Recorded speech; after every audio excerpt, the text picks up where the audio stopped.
Invite His Excellency Uhuru Kenyatta to convey his condolences.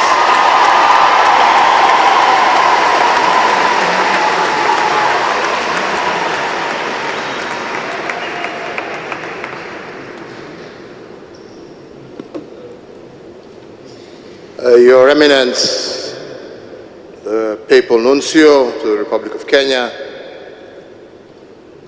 Your Eminence Cardinal Njue, Your Graces, my Lord Bishops, the clergy,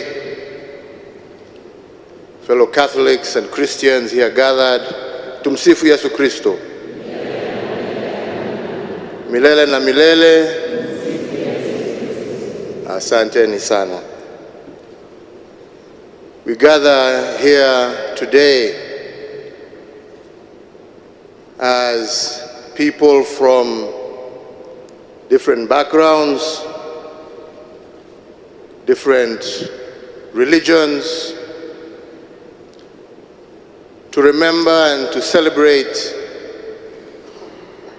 the life of a man who truly walked in the path of Jesus.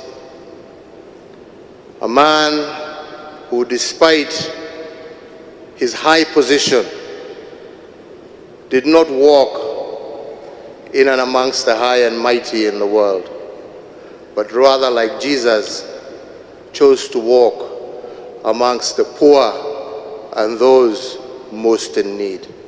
A true lesson, a true example of what we all call servant leadership. He chose to serve, not to be served.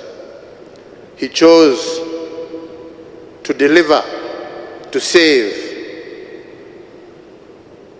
not to be saved. I think many of you will always recall his one statement everywhere he went. He just said simply, just pray for me. Pray for me. Pray for him to be able to do what he was doing. He was able to extend beyond his religion. He was able to see us all as humanity. He didn't pick and choose. And even the most vulnerable and the most outcast, he was able to ensure that they were given solace and comfort. Truly a man who walked in a path of giving dignity to human life, regardless of whichever condition one found themselves in. I had the pleasure and honor to meet him twice, and the memories of those meetings remain very dear and close to me.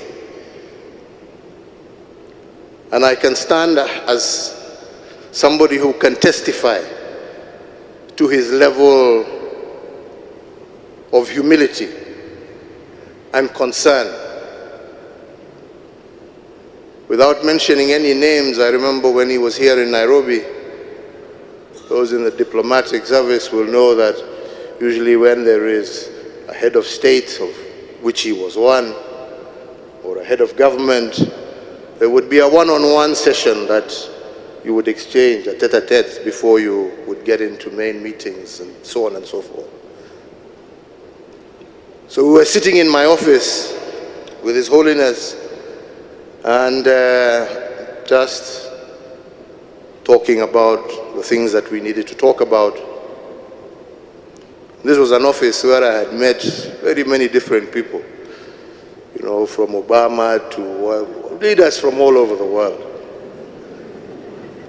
And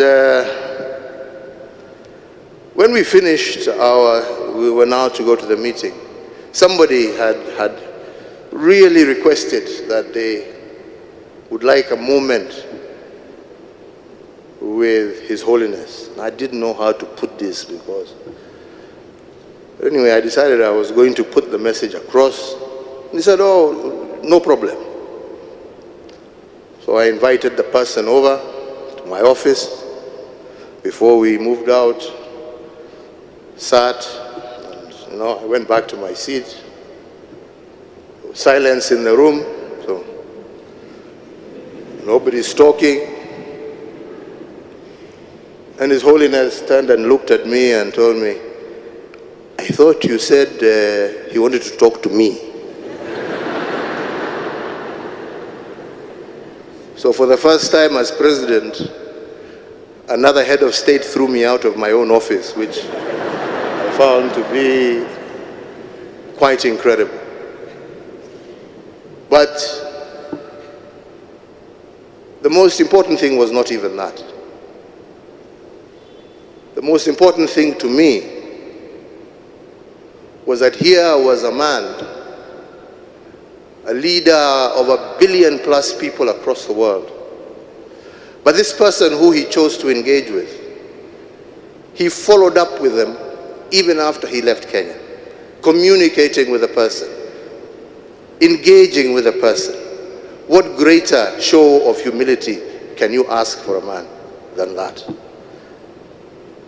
That he can lead 1,000, 1 million, and 1 billion people, but he still remembers the one lost sheep and will always go out in search of it. I think that is a lesson for all of us. It definitely was a lesson for me, and I shall always remember the greatness of that man. And may the Almighty God rest our father's soul in eternal peace, and may he give us in the days to come another father who shall be able to continue on the journey that he set forth. Asanteni sana, Mungu awabariki, Mungu awalinde. Sina mengi, ni hayo tu. Thank you.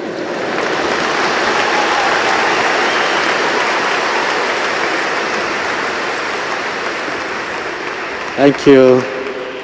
Thank you, Your Excellency Uhuru Kenyatta, for sharing that bit of hearty experience with the Holy Father, Pope Francis. Thank you.